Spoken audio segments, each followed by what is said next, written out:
News from the street, 919fm.com. Here's what's happening. Good afternoon. It's time for your News at 4 on the street, 919 FM, courtesy T & Tech, the power to make it work. In the headlines, Caribbean Airlines Limited recorded operating loss of over 90 million TT dollars. Several bars forced to close due to the effects of the pandemic. And in news overseas, millions of children in France go back to school today. With the details, I am Jason Shields. Responding to a question in the Senate this morning, Minister in the Ministry of Finance, Alison West, revealed that the Caribbean Airlines Limited, CAL, recorded an operating loss of 96.1 million TT dollars during the period March 23rd to April 30th. Ms. West stated that the financial impact of CAL took effect from the beginning of March and was exacerbated following the closure of the country's borders on March 22nd.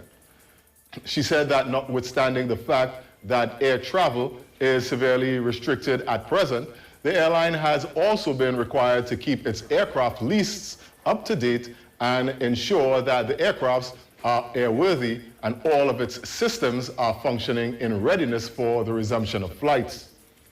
Prime Minister Dr. Keith Rowley on Saturday stated that the country's borders will remain closed despite lifting most of the pandemic lockdown restrictions.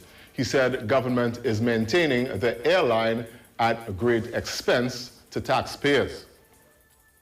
The Port of Spain South executive of the People's National Movement are expected to meet with the party's leadership on Tuesday regarding candidate Cleopatra Burrell. Ms. Burrell was selected on May 28th. However, the Port of Spain South executive wrote to the party's leadership on May 31st expressing disenchantment and concern that she did not know the area. Also on Tuesday, 7 nominees will be screened at 5 p.m. by the party for La Brea. Screening was initially to be done last Saturday, but was pushed back to Tuesday since Prime Minister Dr. Keith Rowley was in Tobago. Dr. Keith Rowley is the head of the party's screening committee. In other news, on the day that bars were allowed to reopen after the COVID-19 lockdown, Interim President of the Bar Owners Operators Association of Trinidad and Tobago, Teran Mohan, said that 10 of the association's 300 members could not open at all and were dissolving their businesses. Mr. Mohan said that these businesses were unable to make the required changes and could not restock. He lamented that he wished the government could do more to pay more attention to small businesses. The association wants attention paid to taxes since bars, especially those with gaming, pay heavy taxes.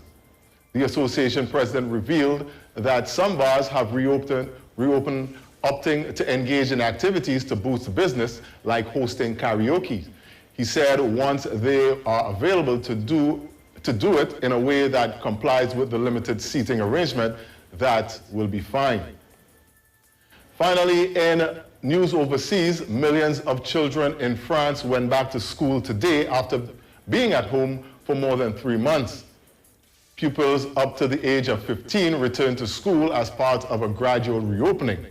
Schools will close on March 16th, a day before France went into lockdown to contain the spread of the coronavirus.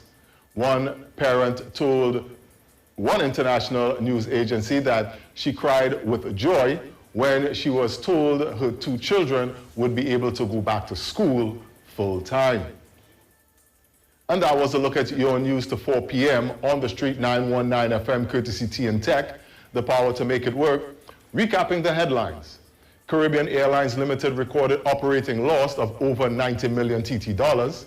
Several bars forced to close due to the effects of the pandemic. And in news overseas, millions of children in France go back to school today.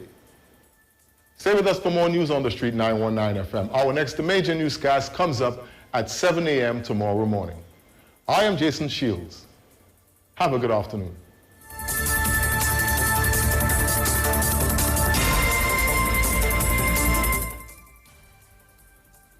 Directly